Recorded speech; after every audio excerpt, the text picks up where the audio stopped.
Hey kids, Flexing Teacher Weber here.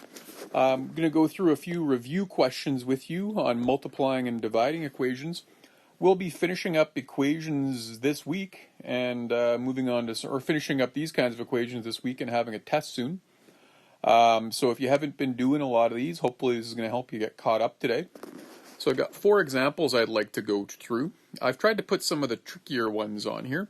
Now the first 2 examples involve decimals. So it says in the instructions, solve the following by showing what you would do to both sides of the equal sign. And you've got the equation 7x equals 2 8/10. Remember, this means 7 multiplied by some unknown number equals 2 8/10. So whenever it's multiply, 7x means multiply, you solve it by dividing by what's beside the variable. We're going to divide by 7. It's really important you write that as a fraction. Don't use the divide sign. And do the same thing to the other side. 7 divided by 7 is 1x. And 2 8/10 divided by 7, when you work that out, and you might need scrap paper to work that out. Well, I know 28 divided by 7 is 4, so 2 8/10 divided by 7 would be 0 4/10. And that's the same as just saying x equals 0 4/10. Okay, so decimal equations still work the same as ones with whole numbers. And that's a multiplying equation. Over here we have an equation with division. I'm going to write this in a better way. I'm going to write it as x divided by 3 equals 4 1/10. And this is a division equation. You can see the division statement right here. So to solve it, you do whatever is beside, the opposite of whatever is beside the variable. Since we're dividing by 3, we're going to multiply by 3. It's really important we don't do that down here. That's wrong. That's multiplying by 1/3. So what we want to do is multiply by 3 up by the variable. And do the same thing on the other side. Now 4 1/10 multiplied by 3, you might need to go to some scrap paper. I'm going to go over here. 4 1/10 times 3. 3 times 1 is 3. 4 times 3 is 12. There is 1 decimal place in the question, so there needs to be 1 decimal place in the answer.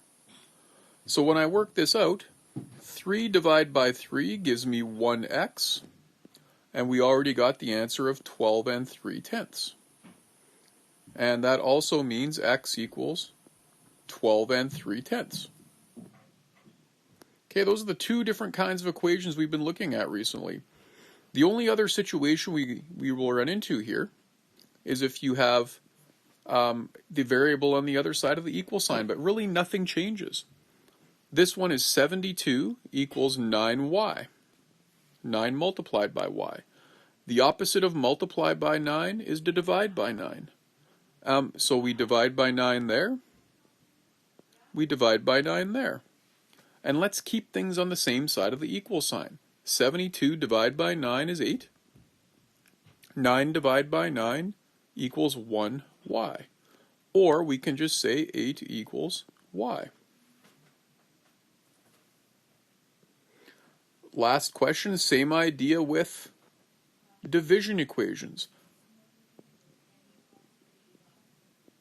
I'll write this as 8 equals y divided by 7. It's divide by 7, so I'm going to multiply both sides by 7.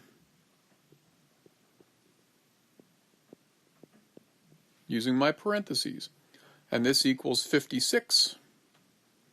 And this equals 7 divided by 7 is 1y, or 56 equals y.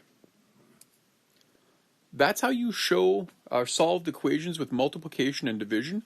It's really important, even though you can do a lot of these with mental math, it's really important you show your steps correctly. We're going to practice this one more today with a combination of all of these different kinds. And later in the week, we're going to be having a test. Make sure you get me on Shobi if you have any questions. Watch this video a couple times if you need to. And Flexing Teacher Weber, out.